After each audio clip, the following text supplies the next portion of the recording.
wondering whether starting Pilates can help you with your chronic back pain and stiffness. Maybe you're getting a little older and like me, you find that you get sore and stiff from activities like cleaning the house, cooking, and weeding the garden.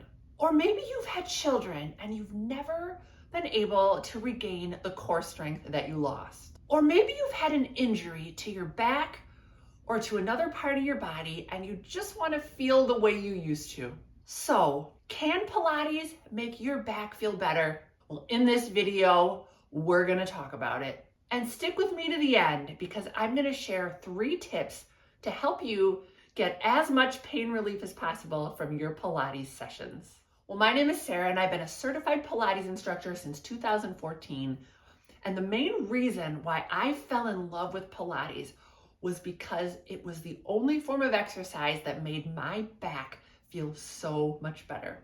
While the pain relief potential of Pilates is nothing short of miraculous, there are some things that you need to keep in mind, and that's what we're going to talk about today.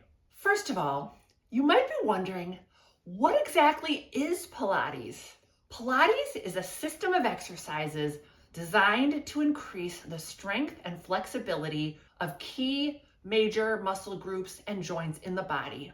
First and foremost, we address the spine, but we also address other areas like the hips, the shoulders, and of course, the abdominals.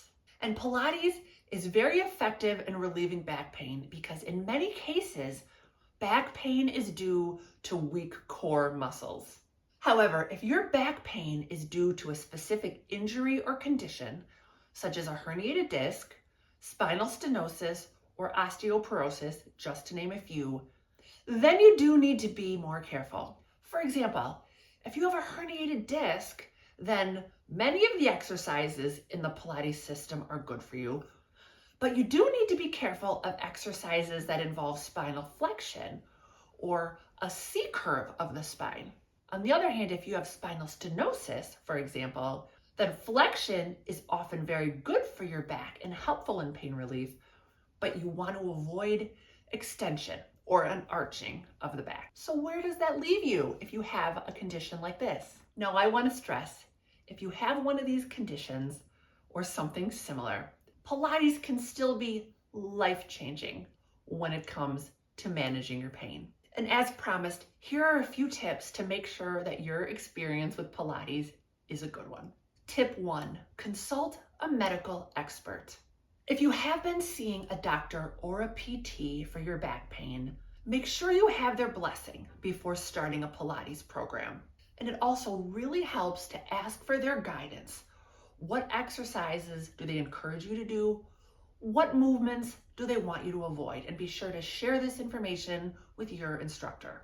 Tip 2, choose your instructor carefully. Make sure you choose an instructor who has been sufficiently trained. There are a fair number of weekend certification programs out there, and you want to look for an instructor who has been trained in a program that requires a minimum of 200 hours.